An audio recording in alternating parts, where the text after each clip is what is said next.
పహల్గామ్ దాడి తర్వాత భారత్ పాక్ మధ్యలో ఉద్రిక్తతలు చెలరేగుతున్నటువంటి విషయం అందరికీ తెలిసిందే. ఈ నేపథ్యంలోనే సింధు నదీ జలాల ఒప్పందాన్ని భారత్ రద్దు చేస్తే సిమ్లా ఒప్పందాన్ని పాక్ రద్దు చేస్తున్నట్లుగా ప్రకటించింది. అంటే ఓవరాల్గా 1972లో జరిగినటువంటి సిమ్లా ఒప్పందం ఇది. అప్పటి ప్రధాని ఇందిరాగాంధీకి పాకిస్తాన్ ప్రధాని భుట్టో వీళ్ళిద్దరి మధ్యలో జరిగినటువంటి జుల్ఫికర్ అలీ భుట్టో వీళ్ళ మధ్యలో జరిగినటువంటి ఒక ఒప్పందం ఇది. దీని ప్రకారం సీమాంతర ఉగ్రవాదాన్ని అరికట్టాలని, అలాగే ఇరు దేశాలు కూడా కాల్పుల విరమణ ఒప్పందాన్ని అమలు చేయాలని చెప్పి ప్రధానంగా అప్పట్లో చర్చించుకున్నాం. సో దీన్ని ఇప్పుడు పాకిస్తాన్ రద్దు చేసింది. అంటే ఒక రకంగా చెప్పాలంటే మేము కాల్పులకి తెగబడతాం అని చెప్పి డైరెక్ట్గా చెప్పినట్లే. చెప్పడమే కాదు, చేస్తుంది కూడా అదే.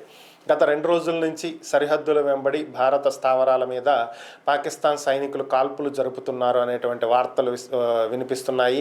దీనికి సంబంధించి అధికారులు కూడా వార్తలను తెలియపరుస్తున్నారు. ఎప్పటికప్పుడు భారత సైన్యం పాకిస్తాన్ సైనికులు చేస్తున్నటువంటి ఈ దాడులను తిప్పికొడుతుందని, సమర్థవంతంగా ఎదుర్కొంటుందని, ఇప్పటి వరకు ప్రాణ నష్టం అయితే ఏం జరగలేదని చెప్పి అధికారులు తెలియజేస్తున్నటువంటి పరిస్థితి.